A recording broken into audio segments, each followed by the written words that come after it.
from the Newsmax studio in New York City, here is Steve Malzberg.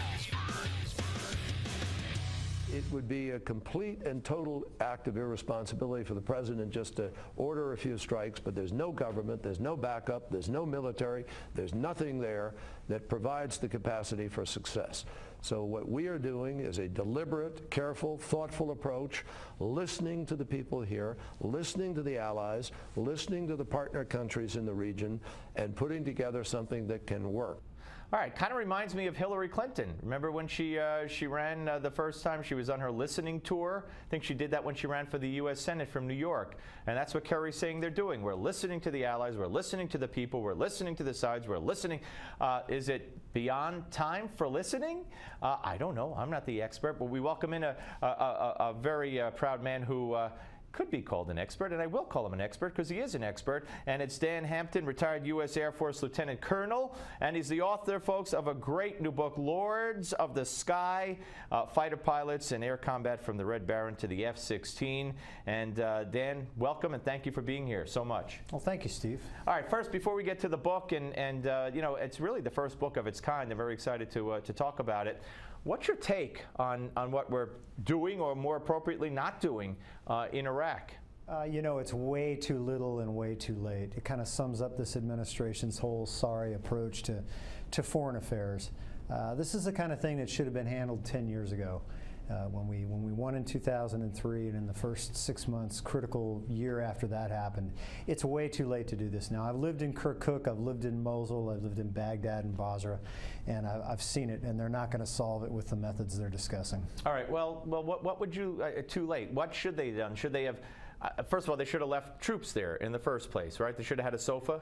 Yeah, you know, if the government of Iraq had wanted us there, and we had wanted to be there, we would have insisted on it. There would have been a SOFA, and we would have stayed. Okay, fine. We didn't do that. Spilt milk. The point is now there isn't anything really that can be done. Iraq is going to splinter, or it's not. You have to do damage control, and damage control does not mean pittering array with airstrikes or drones or anything like that. That's not going to work. Well, what would work? What would work, in my opinion, is to beef up the Kurds, the Peshmerga fighters in the north. I don't think they're going to declare an outright state yet, but they're certainly in a good position to. They control Kirkuk, and it puts them behind the flank, if you will, of the ISIL guys. And they're not going to want to fight with the Kurds behind them. The ISIL guys are moving towards Syria because they need food, water, and ammunition, and that's really the only place they can go. So you need to get the Syrians to solve their own problems long enough, unite, if you will, to fight ISIS too, and now they're sandwiched and surrounded. Is that feasible? I mean, as a layman, it sounds as feasible as when Kerry and Obama say the sectarian divide in Iraq has to go away. I mean, how likely is any of that to happen? Yeah, this isn't something that's going to be solved by you or me or anybody in this country, so I think Obama and Kerry would be well served just to keep their mouths shut, because nobody's listening.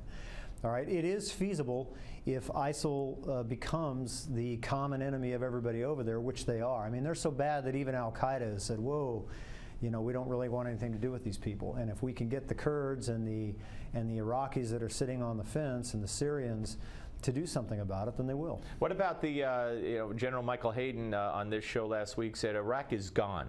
It's not coming back. It's gone as we know it. And he believes that first, maybe just formationally, and then in actuality, there'll be three. There'll be Kurdistan, Sunnistan, and Shiistan. Yeah, he's right in a way. I think I avoid making absolute statements because I don't want to ever say, you know, this never is done. Never say never, yeah. But it's very possible. Iraq was never a united country. It was forced together after the mandate, and Saddam Hussein kept it together. Whether or not it stays or not, I don't know. The idea of a Sunnistan isn't going to wash, though, because there's nothing out there. All those border posts and everything that they've seized, they can have it. I mean, that's like the moon, only it's hot. There's no resources, there's no way to sustain life out there, so that doesn't mean anything. Kurdistan, on the other hand, is a very real possibility. And I've said all along, I said this 5 years ago in an essay for the government, that what Iraq really needs is a king. They need a constitutional monarchy like Jordan to unite them. Interesting, very interesting. In fact, one more on this, and we'll get to the book. And I think we'll keep you another segment to talk more about the book. It's very brief. When you talk about living there and having been there, and then you talk about you see the cities that are falling, and some of them are the same cities, and you know that the Al Qaeda black flag is hanging from these cities. It angers me as an American, but you're a better man than I for putting on the uniform, and it must do more than just anger you the way it angers me. Yeah, and it again goes back to the White House and whoever sits in it, and in this case, the complete amateurism that's there, that has thrown away everything that was gained. Just like, it was thrown away after Vietnam. Washington has a tendency to do that. All right, let's talk about the book. Let's start talking about the book, Lords of the Sky. 20-year U.S. Air Force veteran. You flew more than 150 combat missions. You received 4 distinguished flying crosses. I mean, so you know what you're writing about here. So what made you want to write this? As I said, really never been done, what you broach in this book. Well, that's actually why I wrote it.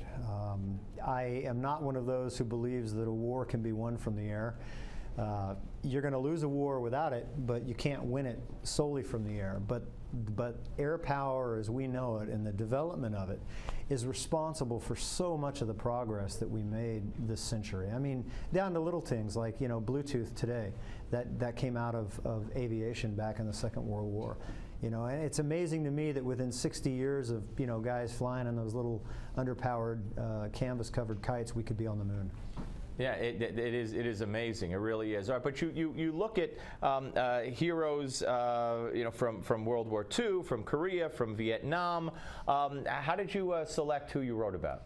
I tried to pick guys and pivotal events within each period, and then write about it from the cockpit point of view, and then tell everybody who's reading it, hey, this is why this is the way it is. This is why this guy's sitting in this airplane at this point in time, and why we're involved in this conflict. Because a lot of it I didn't know.